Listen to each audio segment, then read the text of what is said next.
But on to today's panel, a seat at the table, women leading public policy. This embodies the summit's theme, the power of one, the strength of a single bold voice, and the collective impact when individuals unite to shape a better future. Our distinguished panelists include Assemblymember Buffy Wicks, running a little late, but she will join us when she is able. Papia Gambelin of United Airlines, who I've had many opportunities to get to know, and Leah Toeniskoetter of the San Jose Chamber. All of these women are driving solutions in housing, small business, clean energy, family-friendly policies, and many other areas. Through their leadership, they're creating more inclusive policy landscape. The session will be moderated by Denise Pinkston of TMG Partners. We believe this discussion will inspire us to embrace the power of one and many united. Please join me in welcoming our panelists. It's so nice to be in a room full of women where there are a handful of men. That's unusual, I think, for many of us who work in industries and companies that are where women are not the majority in most rooms that we're in. And really, that's what we're going to talk about. How do women lead on policy issues where perhaps women's voices there's no room for women's voices, or you kind of got to forge the path yourself. And we have some really fabulous leaders here to talk about that, including, I'll skip the introductions. We'll just get right down to the conversation. So to start with, I'd like each of our panelists to say a little bit about themselves, their current role, and perhaps some policy things they are either proud of or are working on. And we'll start with Papia. Thank you so much, and thank you so much for having me, Bay Area Council, and to be with all of you today and my colleagues. Policy issues that we're working on at United Airlines is really focused on sustainable aviation fuel, and I'll talk a little bit more about that. But we're also working on a lot of labor and employment issues, ensuring that we're focused on our workforce and protecting our workforce so that we can grow our workforce in California. Those policies are critical, and I work with many of you to protect those issues. We range from obviously ensuring that we're working on policy so that we can expand the accessibility around the world, so that we can bring those flights here to San Jose, San Francisco, where we focus a lot of our flights and destinations around accessibility. And I get the pleasure of working with amazing Assembly members like Assemblymember Wicks on really critical issues at the state revolving around protection of our employees. And that's just a little taste. Terrific. Leah Toeniskoetter is a local leader from San Jose, the San Jose Chamber of Commerce. She's the president and CEO. Tell us how your work is shaping policy issues in San Jose. Absolutely.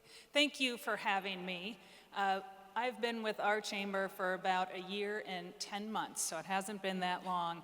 But in terms of policy background, I also started the San Jose office of an organization called SPUR, which is out of San Francisco, pretty well known for its urbanist policies. And I spent about 6 years in real estate development, and all of that has to do with a lot of land use policy. So very excited to bring that knowledge to the San Jose Chamber. Just for a minute of background, we have 60,000 businesses in our city. The majority, about 97%, are less than 35 people. So what that tells you is we have a lot of small business, almost a lot of medium-sized business if you're 35 people, and we have corporations that they are 60% of the workforce. So our top 3% are hiring 60% of our workforce. What does that do? It creates a wide spectrum of policy issues that the chamber needs to work on. So that includes when we did our business health and needs assessment survey about a year ago, the top issues were affordable housing, cost of labor, access to labor, and I think the other one was around healthcare. So excited to be working within those spaces. I'll also emphasize that one of our economic development lanes right now is the sports and entertainment economy. We know about 2026, happy to talk about those events, but ours is really, we have an economy we have not taken a good focus on, much like we do in tech, manufacturing, et cetera. So we're excited to drive that forward. Great, and last but certainly not least, my assembly member, my neighbor, and my housing hero, Assemblymember Buffy Wicks. Thank you. Well, thank you for having me here today for the Bay Area Council. I do a lot of work with the Bay Area Council, and they've been true partners as we've been breaking through the juggernaut that is housing policy in California. I first got elected in 2018. I represent the beautiful East Bay, Oakland, Berkeley, and Richmond area. Yes, right? We have some East Bay people in the house. Go Bears. Yes, go Bears. So I'm on my 4th term, and it kind of feels like yesterday, but it was funny, when I first launched my campaign, my oldest daughter was 6 months old, which when I look back, I'm like, that's crazy that I launched a campaign with a 6-month-old. And I've since had a kid since I've been in office. I have 2, but she's almost 9. And I'm like, oh my God, she's just growing up seeing her mom just be an assembly member, which is, both of them are, which is great. But I focus on housing. Housing is the issue that I really care a lot about, in part because of my own personal experience with housing, but also when I ran in 2018, and Denise may recall this, and some of you, if you live in the East Bay, you might have been invited to one of these, but I did 239 house parties. And I'm telling you this story because I actually think it's important in terms of how politicians can lead on stuff. I did 239 house parties. I was in literally a different living room every night, and everywhere from like $10 million Piedmont homes to, you know, affordable housing developments in San Pablo and Richmond and kind of everything in between. And there would be about 20 people at each house party. That was the average turnout. I'd be there for about 2 hours. And I would go around the room. At the beginning, I would ask every person, why are you here? Like, why are you listening to someone? There was a 12-way contested primary. I was like, I think one of the only non-elected officials running, local electeds. People didn't know who I was. You know, why are you here? And about 85% of the people would say housing. And it was either older folks whose kids had gone off to college but won't move back to California because they can't afford to live here anymore. It was younger people who want to start a family. You know, maybe they're teachers, nurses, they can't afford to live here. It was people working in the service sector who were living 2 or 3 families in a 2-bedroom apartment who couldn't afford to be here. And it was everything in between. And I realized this is, to me, like the defining issue in California, the defining issue right now, because it has so much impact on people's ability to have financial security. You know, if they can't afford the rent, you know, or if they're putting all their money towards rent, they can't afford to put food on the table. If they feel insecure with their housing, they're not going to go start a small business because it's too much risk. You know, at every turn, there's an issue here. And so I think as someone who was running and as a woman, I approached this with a lot of listening and trying to understand people's lived experience with the issue and kind of put aside the politics of it, because housing is actually incredibly political, and I've since lived that and breathed that and taken on some sacred cows in the legislature, but it is the strength of just talking to normal people about their experience with housing and understanding and empathizing with them around the fact that they were so burdened because we policymakers have messed this up, frankly, and made it too difficult to build, gave me a lot of courage and strength to go into the conversations that are highly political and say, hey, actually, this isn't working for most people. So I understand there's these entrenched interests who want to keep it the way it is, but it ain't working for most voters, most constituents, most residents in the state of California.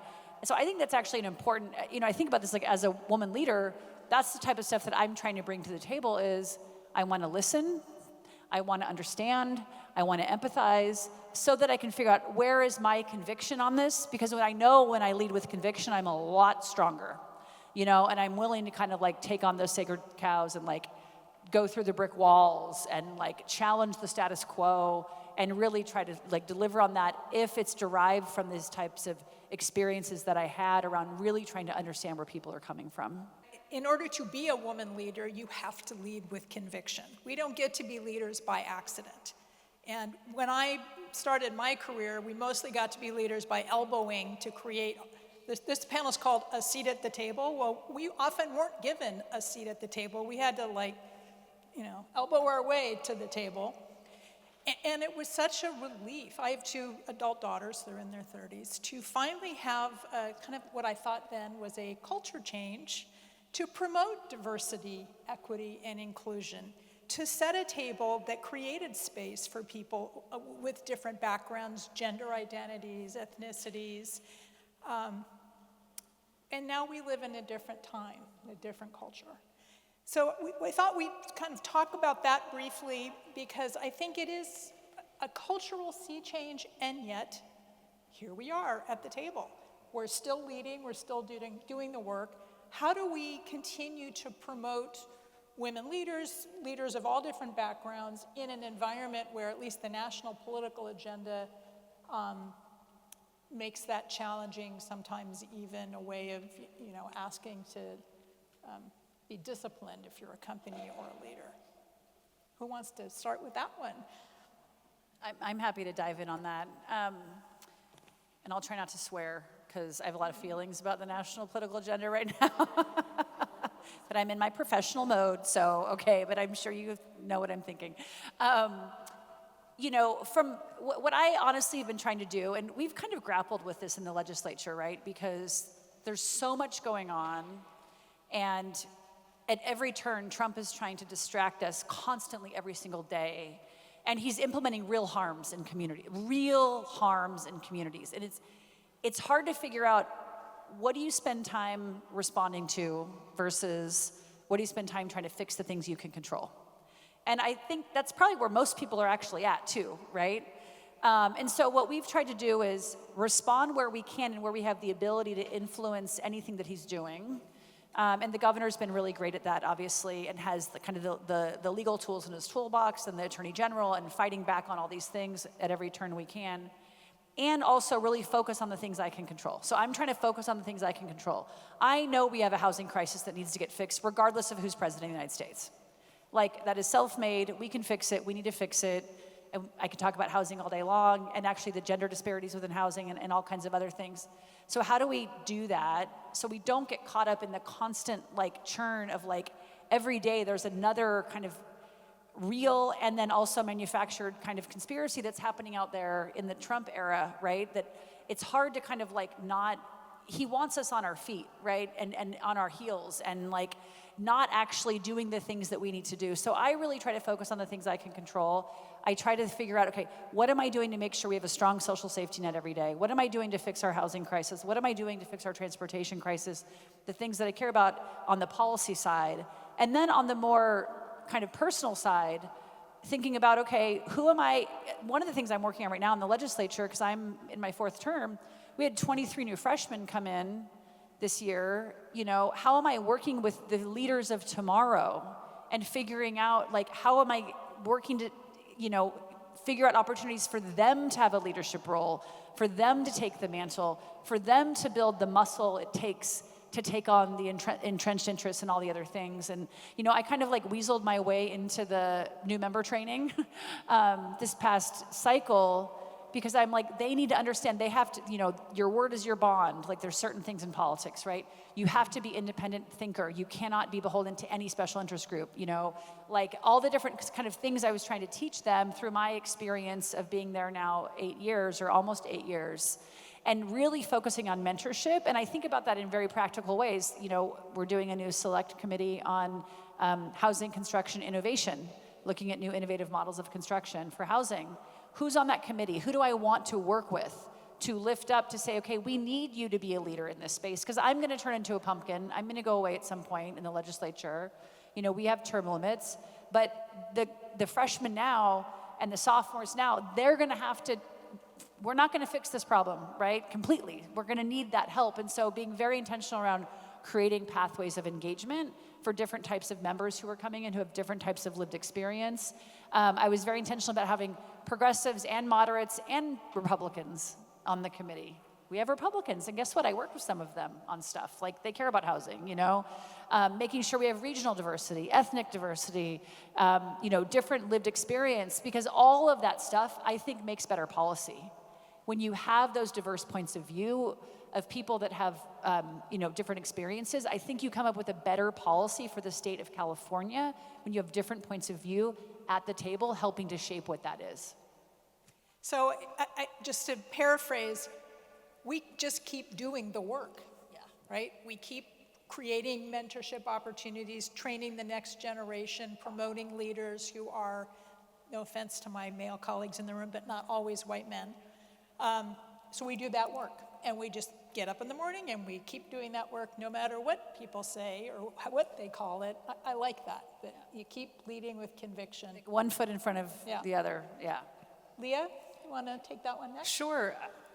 I guess that from I'll say maybe my personal perspective or my own journey, in my last company, I was very proud that during 2020, there was a lot more conversation. It was serious conversation around diversity, equity, and inclusion, and what was important to that company, what was important to everybody who worked at that company. The different committees I was able to sit on through SVLG and others here in the South Bay were extremely meaningful, and it was, I thought, beautiful that we could have more open conversations. To be real, that has completely shifted to the point where using the term DEI as a negative term. That's very painful to me. So to follow on what you were saying, it's act as I learned. That was pretty much what I'm trying to do. We have an all-female staff, which I think is fantastic. We focus on the diversity of our board and continue to do that every year. And right now, it's put into motion what we know should be. You're the third, but not last, but not least. Thank you. You know, as I look at my role and the various roles I've had in my career, they have been predominantly male-dominated places.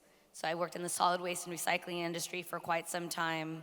I worked for a utility for a number of years, and now being at an airline, it's really historically men-dominated. And so I have a few rules that I have always implemented. How do I feel about myself when I'm with you? And so I want to bring people along. I'm a big collaborator. I try to bring together coalitions, and I'm pretty bullish about it. Multiple voices at the table make a better coalition. Perspectives are critical. And I find that when I'm bringing these voices together, oftentimes it's the women that are a little more aggressive, a little more standoffish when it comes to like, no, we are going to do what is right, and we're gonna figure out a way to get that done. So I feel that even though I've had incredible male mentors, Jim Wonderman has been one for me for decades from our solid waste days. You know, I think it's that sort of collaboration that we do naturally. I think as women, we wanna bring people along, and ensuring that that happens day to day, day in and day out. In settings like this, that network is critical, and building on that. And I've been able to leverage that in my career, and particularly now at United, as we face a number of issues at the jurisdictional level and at the state level, we need these coalitions to be built out so that we can really rally and do what's right for our businesses, so that we can thrive and have a long-term effect in the communities that we serve. So I think really the kind of distillation of all this is that you keep doing the work, you bring different voices to the table in coalition, because you think smarter when you surround yourself with people who think differently. And sometimes they think differently because they have different backgrounds. I think that's kind of, that's about the best we can do at this moment in time, is to keep having sessions like this and conversations about the importance of promoting, for me and my company, when I can, when I'm a leader on a deal, I try to find women consultants and team members to be leaders with me. That doesn't always work out, but I make an affirmative effort to do that, or to find companies that are non-traditional. And in the nonprofit I founded that does housing and ADU work, we have a female executive who does incredible outreach to universities to bring forward students of color and women and folks who want to be in policy but don't know how to get there. So I think you just have to lean in and work that harder than maybe we used to back when you wrote a report and people looked at it and paid attention. So forward, right? Forward, lead with passion. So let's move on to some policy details, because this is a policy panel. And the first topic on my list of things to ask you guys about is, no surprise, housing. So Assemblymember Wicks, you started talking about housing is the bread and butter issue in California. I know for me as a volunteer, being royally PO'd, that's the closest I'll get to swearing, about the state of housing, and I'm a real estate developer, so we can't build it in a way that people can't afford it, which I hate. We have to build luxury housing because it's too expensive to build for ordinary folks. So I started doing ADU work because that was the low-hanging fruit. You have really led and broken some glass policy ceilings, to sort of mix my metaphors, in the housing space, and done things that when I got involved with Jim and the Bay Area Council over a decade ago, people said could not be done. So we didn't talk about that. We talked about ADUs, because at least we got that done. And by the way, San Jose is an incredible leader in housing generally, so shout out to Mayor Mahan and his team of staff folks. If you're here, they're one of the cities in California getting it right. Permit streamlining, all the things you want them to do, permit streamlining, CEQA streamlining, ADU streamlining. San Jose is a shining light, so we're grateful to be hosted here. But I really want to shine the light on your work because it's been incredible. It has been quite the journey on housing, informed, like I said, with those 239 house parties. And in fact, you know, when I also think about my own kind of like personal experience. I grew up in a mobile home. Like, I don't come from a lot. When I was little, I was embarrassed about that. And it was only when I got older I realized that that mobile home enabled me to be able to have housing security. So I could go to community college. So I could go from, you know, working class to middle class. So I could go to a four-year university. That mobile home enabled me to go work for President Obama for 6 years. You know, that mobile home enabled me to run for office and to be the housing chair and then be the appropriations chair in the state legislature. And it's because I had that housing security, I was able to do that. And for so many people right now, that doesn't exist in California. We're 49th out of 50th in home ownership rates in the country. We have the highest rent burden communities in the nation. We have 200,000 people experiencing homelessness on our streets and growing every single day. And this is self-inflicted. This is self-inflicted. We did this to ourselves. And we have to own that, you know, and I say things sometimes that maybe make folks uncomfortable, but like, okay, Democrats, we have every statewide office, we have 2/3 of both legislatures, we have for a long time, and yet we have this increasing homelessness issue. So we have to acknowledge that, and then the good news is we can fix it. That's the good news, which is what we have started to do over the last really 7-8 years, with really this year being like a bang-up year on housing. And we were able to, for instance, you know, pass the most historic CEQA reforms in 55 years this year. You know, and that was something every governor has tried since Ronald Reagan. We were able to do it this year. And I think because the crisis has metastasized to such a problem that we politicians can no longer actually ignore it. You know, and we have to, again, lead with the conviction, because I will tell you there's a lot of special interest groups who wanted to keep it the way it is, who fought hard to keep it the way it is, exactly the way it is, because that was working for them. But that's where you need leadership, and we had the governor who said, you know, I introduced a bill that basically got rid of CEQA for infill development. I had it as a standalone bill, and the governor said, I want this in the budget or I'm not signing the budget. So that was really important, but that was also built in large part on my relationship with him, right? And the work we've done together and the battles we've gone through together and the trial and error to get where we are. We had the Speaker of the Assembly who said, this is my top priority. And again, because we've been working collaboratively to get to the place where we could finally do that level of work this year.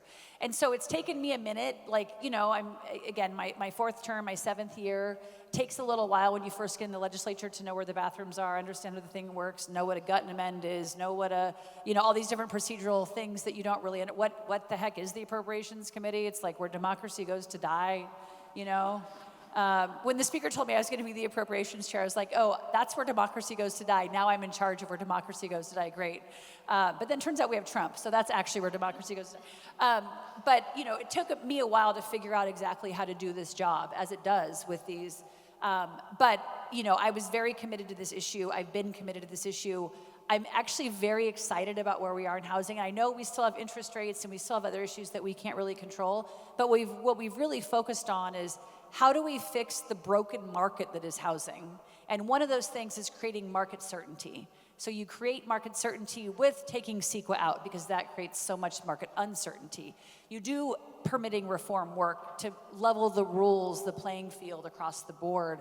So when folks are trying to build housing, they know what the rules of engagement are, and they can get those, the permits pulled and do all the things they need to do to actually do what we need to do. So those are the things that we've really been focused on. I did a select committee on permitting reform last year that led to 22 bills, of which CEQA was one of them, and others. I think 20 of them have been signed into law. So we're going to start to see the pivot on this. And I've done a lot of these housing bills, as Denise knows.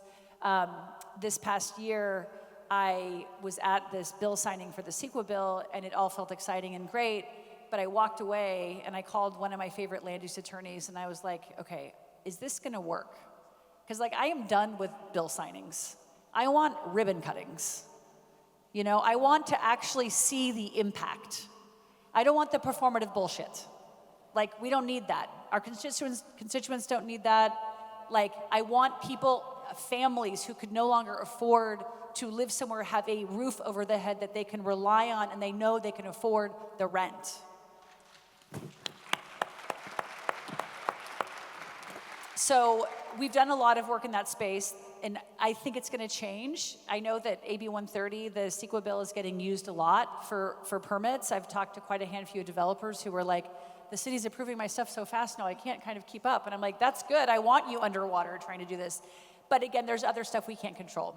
So those are the things that we're trying to figure out. I actually was just in Sweden last week, looking at all their modular housing and what they do there with industrialized housing and what are the new innovative creative models. I went and met with Cobod, who's a 3D printer of housing. I mean, there's wild stuff going on out there in terms of innovation. How can we think about creating more innovation to bring down the cost of housing here in California? So those are some of the things I'm going to be focused on. And for as long as I'm in this role, I'm committed to figuring out how we drive down the cost and create more housing security, not just rental income, but also home ownership opportunities for so many of our families that can't afford it right now. There are many other existential moments that we're experiencing culture-wide, and a big one is sustainability and climate change.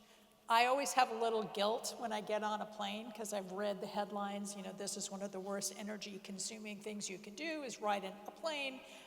But I understand that United Airlines, with whom I am a frequent flyer, is working on that. Papia, tell me how you can actually be making a dent in climate change as an airline company. Thank you.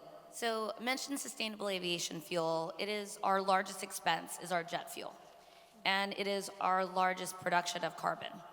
So in order to reduce that footprint, it's critical that we make sustainable aviation fuel in the state of California. The goal isn't to make it here and export it, which is what we are doing today, because we have states like Illinois, Washington State, Minnesota, that have SAF credits that are available. So we make it here, we truck it to a pipeline outside of the state lines, and we pipeline it all the way to Illinois. And that's how we're using sustainable aviation fuel made here in the state of California, because we are unable to get the kind of pricing dynamics we need here to be able to increase that production. It's not being made anywhere else. So we're working with the state legislature on creative ways to not only make this fuel here in state, but also look at what's going on with our oil and gas partners. They are closing shop. They've closed, I think 3 refineries have closed so far in the state, and the 4th one is about to close. They're currently working with the administration on a deal so that we can possibly keep them operating and starting to make alternative fuel. This is critical not only for the airline community, but it's also critical for the entire infrastructure. Our airports rely on this fuel. Obviously, thousands and thousands of jobs from, nuts to bolts on this one. So sustainable aviation fuel is something that you're gonna hear a lot about. Many of your companies also pay into a fuel fund that United Airlines has. We use that money to invest in contracts that we're purchasing for futures. You may recall back in the day, you would hear about power purchase agreements that utilities would enter into. Same concept here. We're buying the futures that haven't even been made, and we're working with the legislature to show there doesn't need to be these mandates. You don't have to make us do anything. We want to do it. We will lead in these conversations, and we'll keep these jobs in California, and we'll make the production here so that we can migrate to a more carbon neutral fuel in the future. That is a great thing to know, and I look forward to reading about it in my next United Airline magazine, which I look at every time I get on a plane. Leo, you're a chamber CEO. Many of your members are small businesses, and my experience, I'm on a chamber board in the East Bay, is that a lot of small business chamber members are small businesses, women, minority-owned businesses, first-generation businesses. It's often the first way to get a leg up in America is to still start a business. Talk to us about leading in policies that support, particularly since the pandemic, economic development of small businesses led by non-traditional CEOs. Sure. And one, I just want to thank your office. You've helped us quite a bit with small business and are always here present. It means quite a bit for our programs and our small businesses.